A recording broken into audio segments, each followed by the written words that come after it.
Hi, everyone. I am here with my friend Ola, and she is going to share a story with us today, too.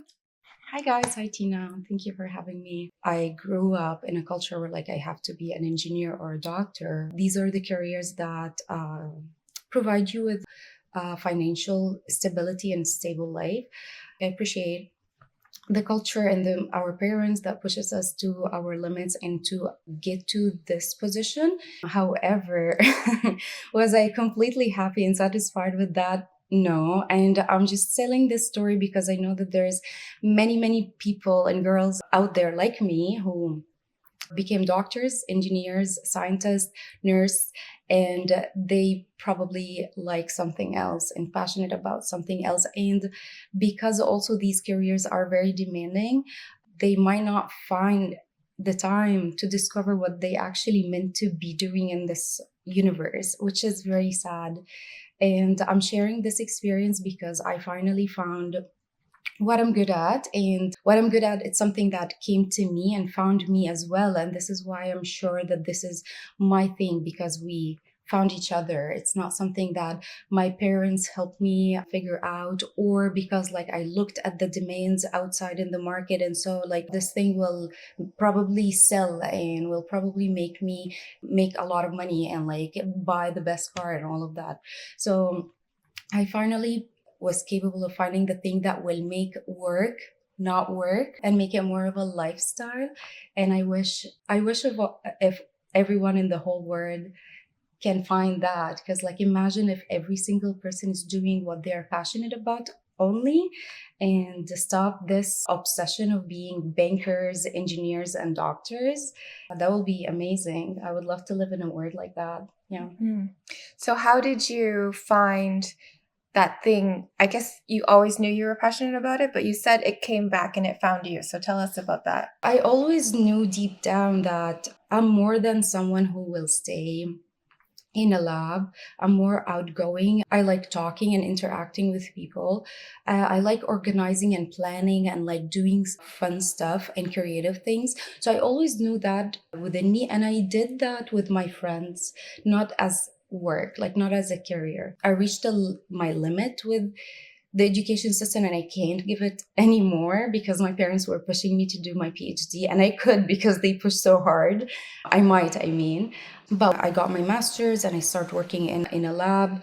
You will get to know that being a scientist is very depressing because 90% of the things that we do, they fail. And it's like a dead end, especially with the specialization that I had, which is stem cells and cancer. We cannot play gods. We cannot be gods and create his work in a lab. We can try, but most of the time we fail. So it was very not aligned with my personality in that way. I was good at it, yes, but it wasn't aligned with who I am as a fun person, Mhm. right? What is it that you are passionate about? What is this art that you're Um, creating?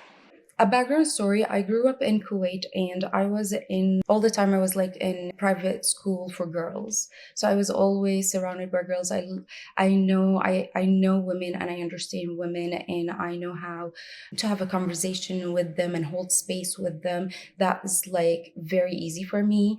And then I was the planner in my group of friends. When we travel, I'm the one who book the tickets, find the hotel, build the itinerary. With time, I realized that this is something that is annoying to other people, which I didn't know because to me, it's not annoying.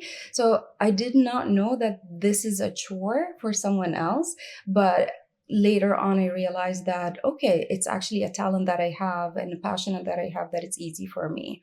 So with time, I started communicating with girls and I organized a retreat and that retreat was very successful and everyone was in the retreat was telling me that you should do this. And from there, and I brought my business idea and it was about holding spaces for women and doing retreats, whether it's inside Windsor or even outside Canada, beyond Canada. And I'm excited to do that. I'm just starting and I'm glad that I have this platform to talk about my new business, my new baby, which is going to be about holding spaces for women. So we're looking at mostly in-person retreats.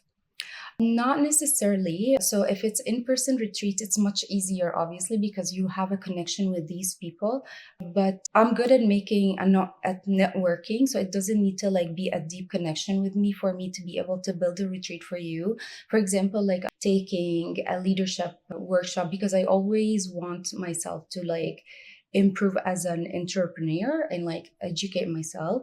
So currently I'm taking a leadership online webinar. Right away, I was like, I want to bring them down to Windsor and I want other women to benefit from them and to see this like kind of education that is very helpful for anyone who's starting a business or even not starting a business in general, how to be a good leadership and manage that. So right away, I was like, okay, let me talk to them about building like a day retreat or 2 days retreat where like we can collaborate with a yoga instructor, for example. You know what I mean? Like these ideas, it's easy for me and I just like see it in my head and just put it on a paper and start talking to people. People will get excited and then like boom, whatever we're talking about becomes a reality. What are the suggestions that you have for other people if they're struggling with finding their creativity and their art? Like that's something that I struggled with for a long time too, is the self-expression. Mhm. How do you suggest that people experiment and find that thing that they're passionate about? I think you said it. Experiments. Like keep just trying. You have only one life.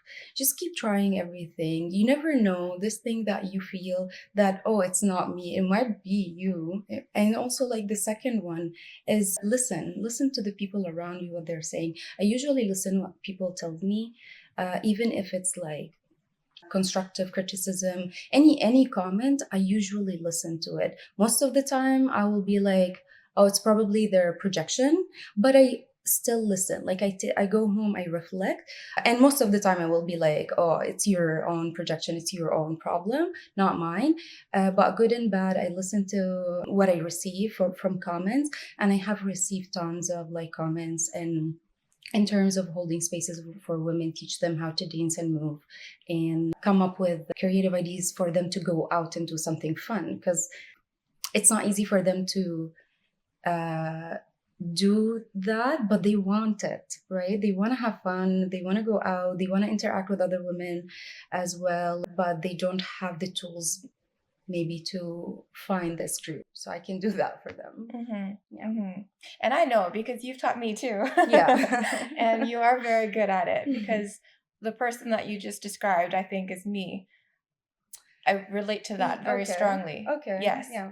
And watching you lead as that example is just very eye-opening that someone Yeah. can be so confident and strong and Oh, smart. thank you.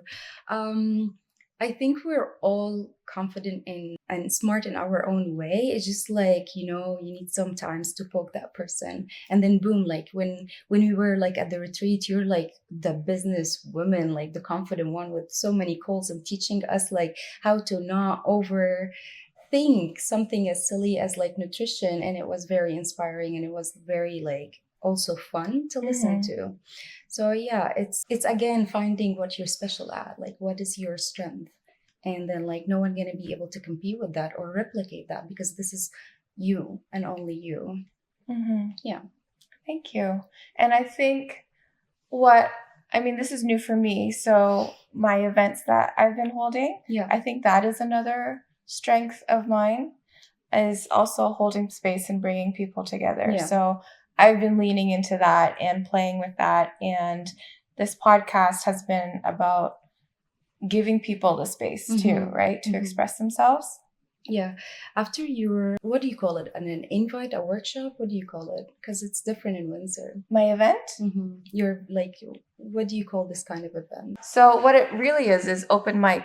Open mic night. Okay. Yeah, but it's storytelling. So I've been here 3 years only, and it's still surprisingly, it's a long time. Okay, I should settle in, but surprisingly, I still get a lot of culture shocks.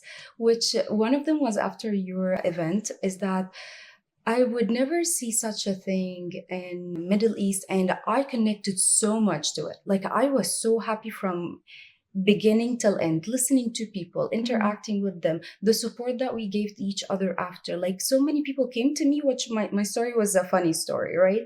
And they came to me and they were like, oh, we love your story. And I was like telling them that back and giving hugs and like support.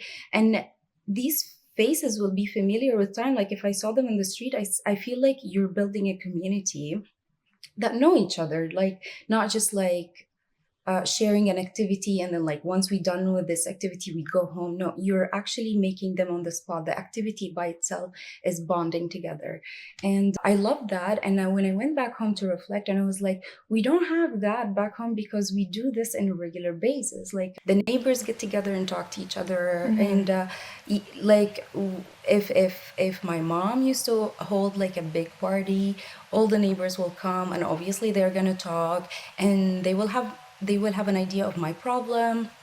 I will know all their big or small deals, and we will just like communicate in a deeper level, and we're just gonna help each other. So what you did is that you provide me a piece of like my culture and how like, and it resonates so much with me because I don't think that we can do it alone. You know what I mean? Like we need the support of the community all the time, even if we just want to talk and vent. It's Mhm. important. So I'm all like, I'm grateful that you're offering that, to be honest. I really agree. I think we need each other and we need the talking. Like we can't just hold it in and not express ourselves. Yeah. I think especially as women, but I think men also need to express themselves. But Yeah. especially as women, I think we thrive on that connection. And if it's not there, then we just aren't blooming, I guess, Yeah. the way that we should be. Because we're going to suppress it. Yeah, and this is how important it is to like keep moving, and movement is very important because like you release this energy, and that's another space that I'm holding for women where like I teach them a cultural Egyptian dance. It's called Oriental dance, and it's been very successful, and I think that's a new thing to Windsor. It's more popular in Detroit and Toronto, but I'm really hoping to see like this dance reach all women in Windsor if it's possible, and for them to explore it and experience it, because it's so much about connecting with your body and knowing you. It's like you're meeting your body for the first time when you come to an Oriental dance, because you will be Mhm. like, okay, do we move like that? Do we actually like can do this? And then like with practice, and you from experience tried it, no, yeah, you can, and it's just Mhm. very healthy and very spiritual. And I'm glad that I do have this tool to give to other women, because I believe it's very important. Like everyone, women deserve to do it within my business, because it's holding spaces for women.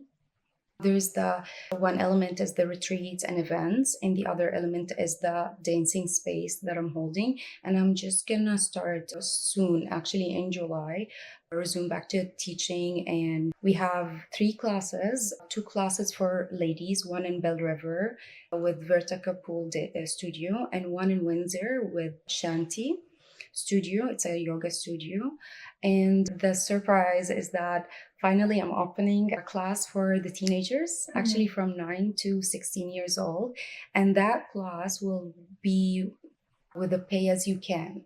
So just to not frustrate the parents more, and to encourage them more to bring the girls to the class so they can learn foundation movements that will help them later. Because like if you learn this earlier, it's much easier. And you tried this dance and you saw how difficult it is. Yeah. So if you learned earlier, that will be like much easier, and it will be structured, not like, oh, we're playing music and we're dancing and all of that like I do for the ladies. It will be more structured, that it's foundational.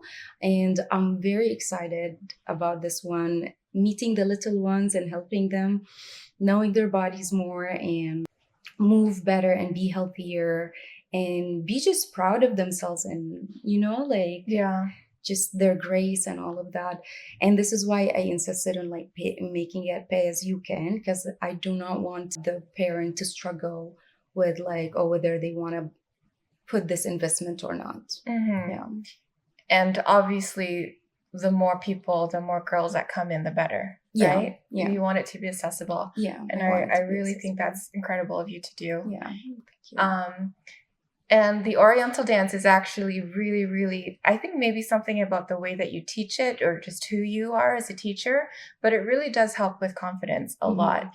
I think maybe seeing yourself or like just pretending to be a confident dancer, because that's how Oriental dancers are. Yeah. So once you pretend, you kind of get used to it. And you're like, Yeah. oh, I am confident. It becomes your lifestyle. It becomes a character, one of your characters. Yeah. Yeah. Because I never thought that I would perform in a bra in front of people, but I did, and I liked it. And you were wonderful. Like the videos and the photos tells us that. Yeah, it was fun. So I highly recommend teenagers, adults, everyone. Yeah. Try the I'm Oriental excited dance. that we're gonna start. And do people sign up for the whole session, or can they just drop They can in? drop in. They can sign up for a monthly. They can sign up for 2 months.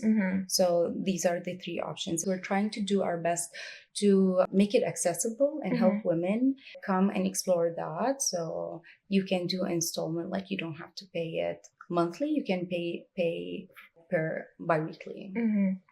Whatever it's easier. Okay, awesome. I'm excited. Yeah. I'm excited to learn about those classes. Is there anything else that you feel called to share that we might have not have touched on today?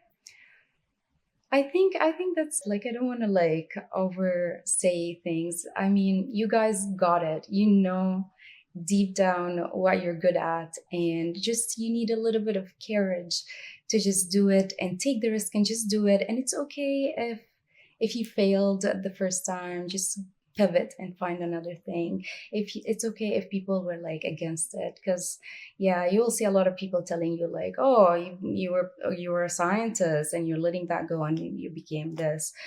It's okay. People likes to talk. Let them talk. It's fine. Just you live once. Do whatever you want with your life. That's so true.